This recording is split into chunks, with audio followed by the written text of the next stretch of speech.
Hello everyone, welcome back to the channel.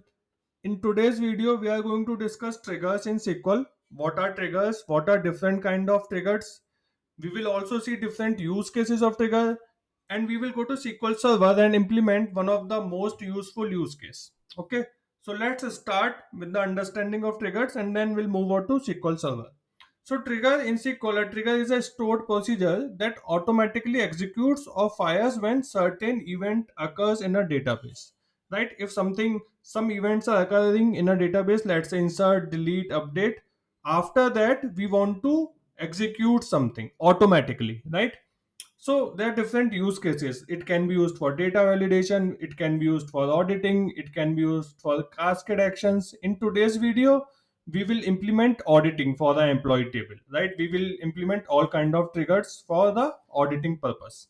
Okay, so if you see, there are mainly three kinds of trigger. There are DML triggers, DDL triggers, and logon triggers. In today's video, we are going to talk about DML triggers because they are used mostly. In most of the use cases, you will be using DML triggers, right?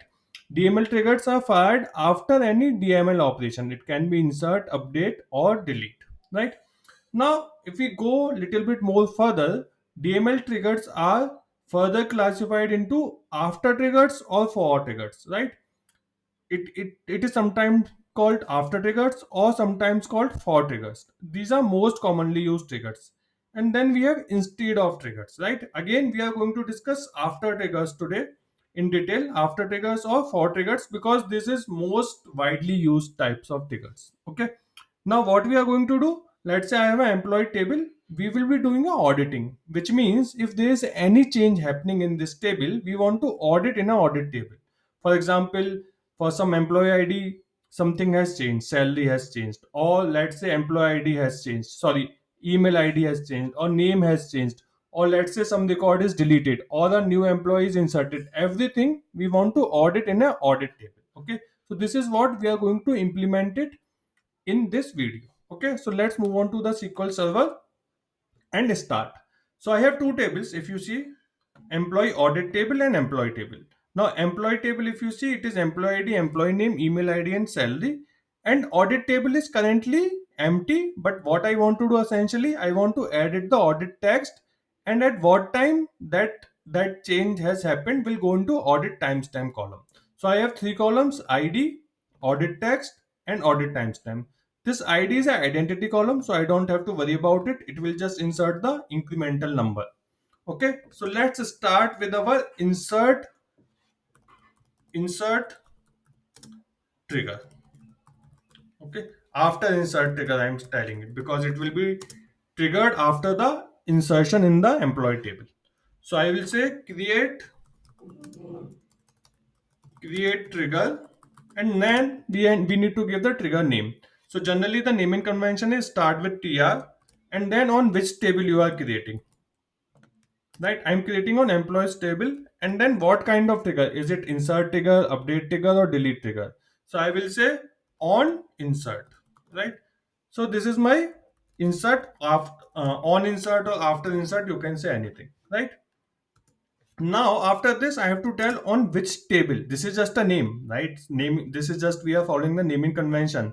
We have to tell this trigger that on which table you want to create. I want to create on employee table, right? On insert, right? I want to for insert, sorry, for insert. So for insertion I want to create a trigger, right? And then I will say as begin and end, right? And between this I will put my logic. Okay, so now what I want to do, I am saying that create a insert trigger on employee table, right? Now one important thing here is, let me do this, select star from inserted, right? So there is a magical table called inserted, right? This magical table is only available in the context of trigger, right? If this table is outside, you cannot use it. So if I say select star from inserted, it doesn't exist actually, right? But within the context of this trigger, this table exists. I will tell you what is there. So I'm just creating a simple trigger. What will happen? Anytime you insert any value, it will say select star from inserted.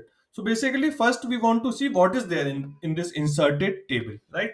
Let me create this trigger, execute.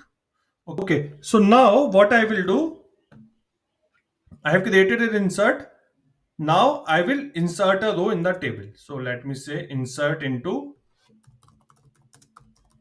employees, right? Let's see what is the structure of employee table. Okay, so let's insert a new value, values, and I will say 108. Let's say Rahul, and then let's say ra@gmail.com and salary as 1500, right?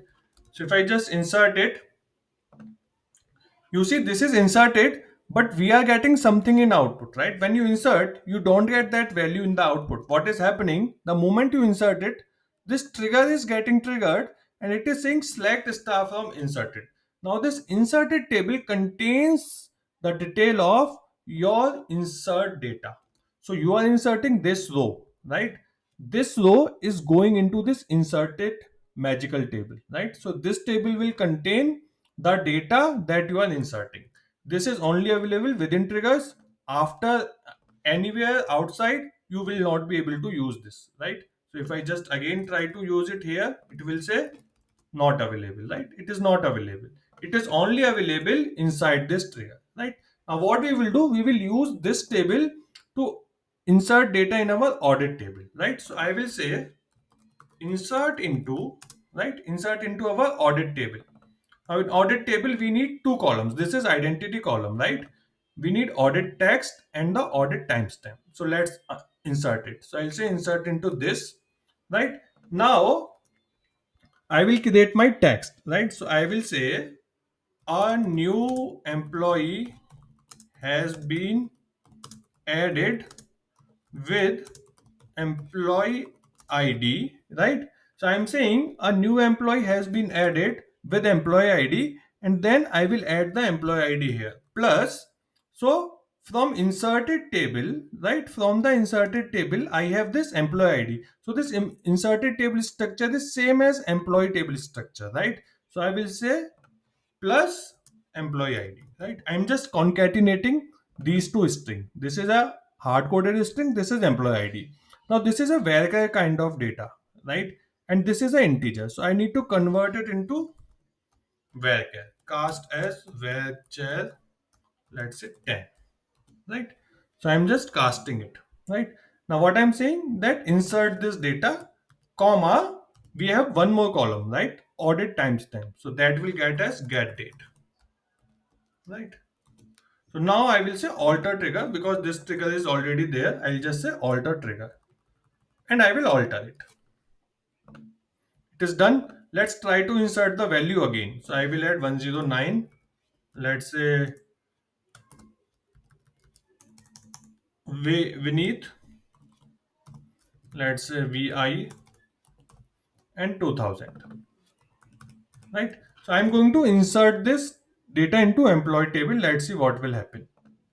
Okay, so it says one row affected, one row affected. So what is happening? One row affected is because of this insert, and another row affected is the insert in the employee audit table, right? So let's see what we have in the audit table now.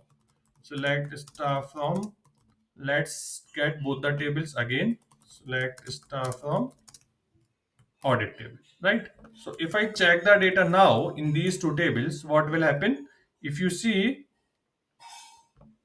we have a new record with Vineet, right? Employee ID we have added as 100, right?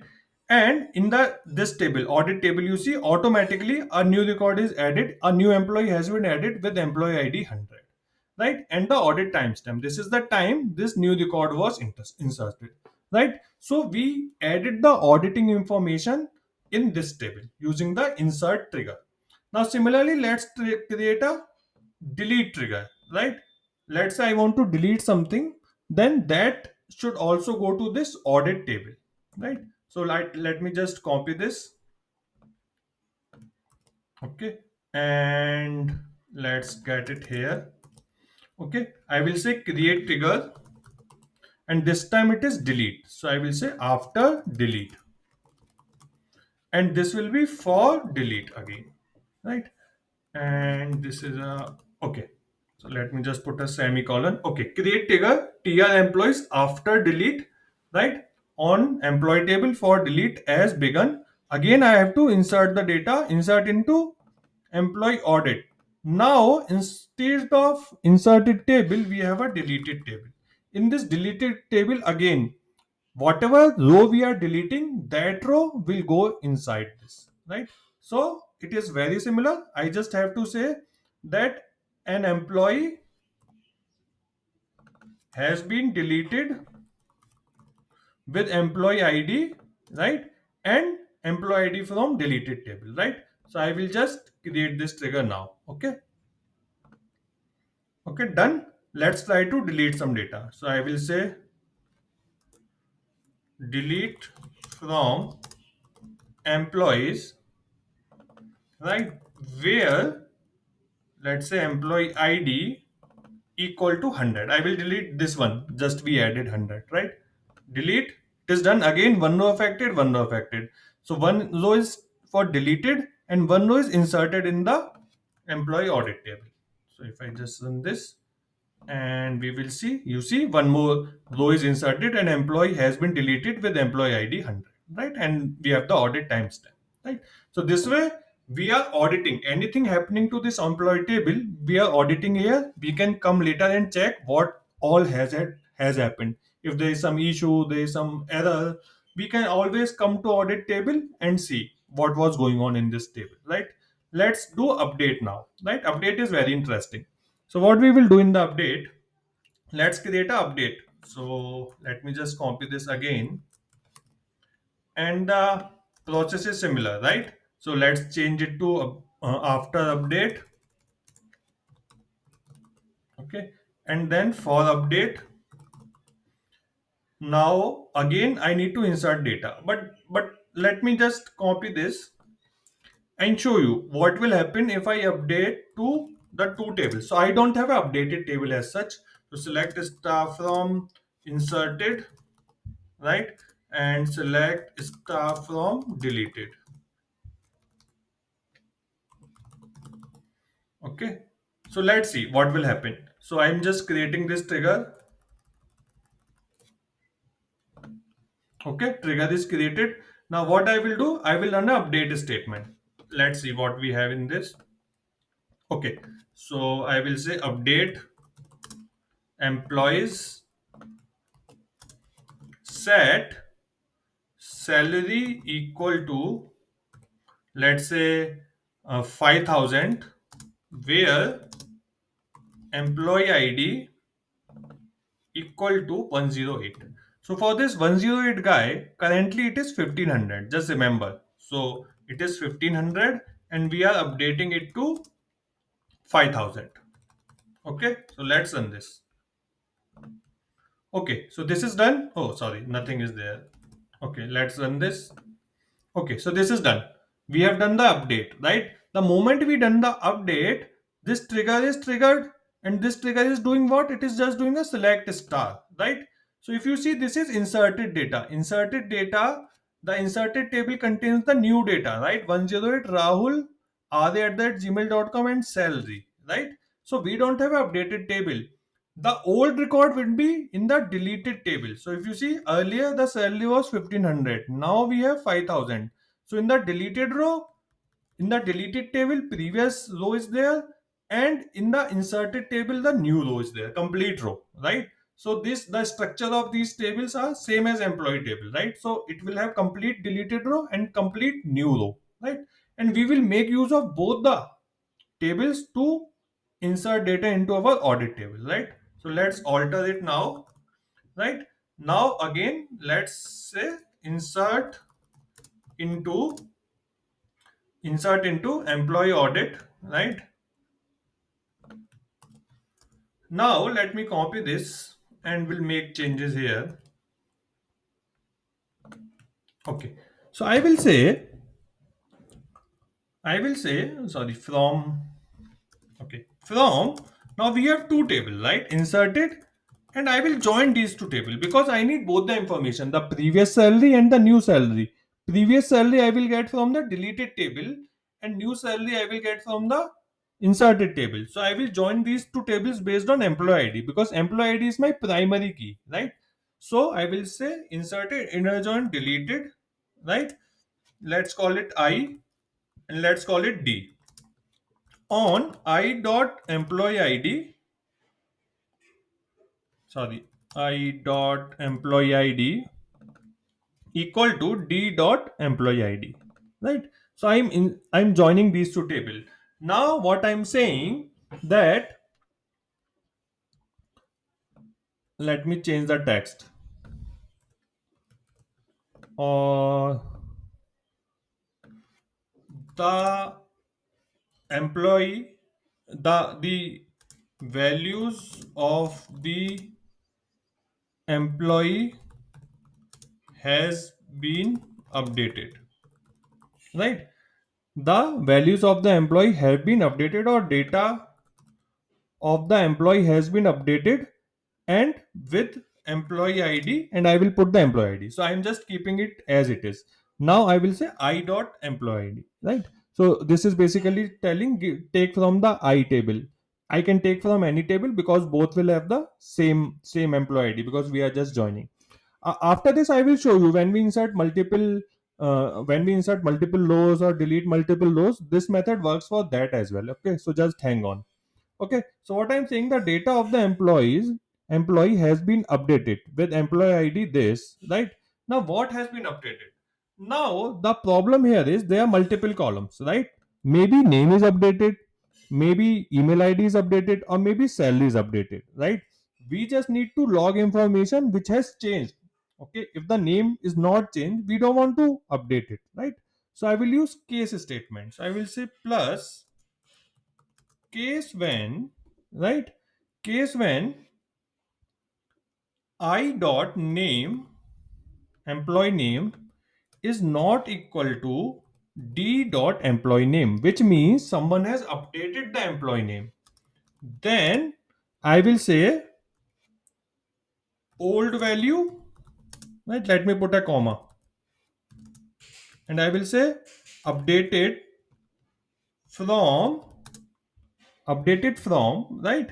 And case when this, then comma from, and then I will say, let me check if everything is fine. Then yeah, plus, now I will put previous employee name, right? So I will say deleted dot employee name, right? To, so name has changed from employee name. Let me put employee name changed, right? From old employee name, right? To, let me put this, to, right? And one plus, and then again plus, right? To the new name which will be in the new table, right? Just hang on, I'll just write the statement, then it will be fine, right? So what I'm saying, just see here, case when, right, employee name is not equal, this is my new employee name, this is old, right? If it is not equal, then I'm saying employee name changed from this to this, right?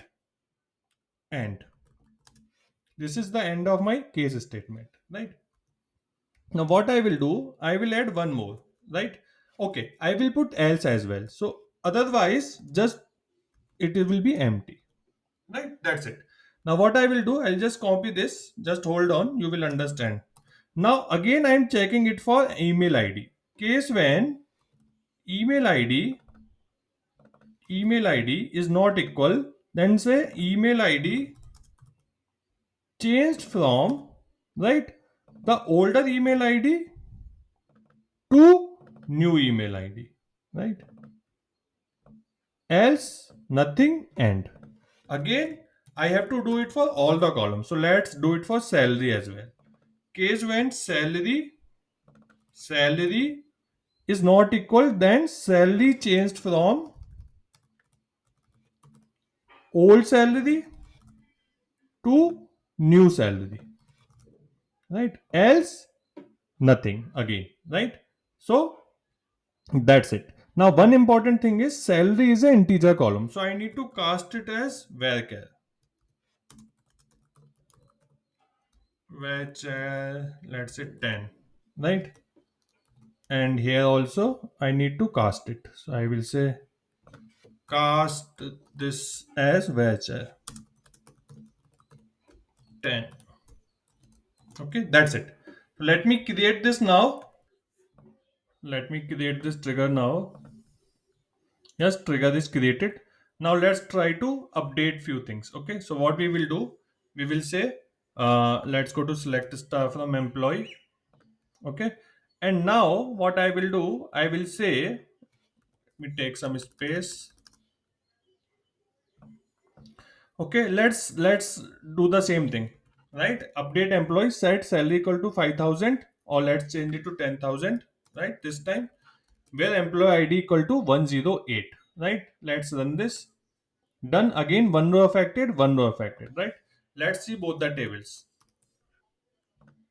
Okay, so if you see here now, we have this is 10,000 and we have a entry again here, right? The data of employee has been updated with employee ID 108, salary changed from 5,000 to 10,000, right? Only the salary part has come here because we have put that case one statement, right?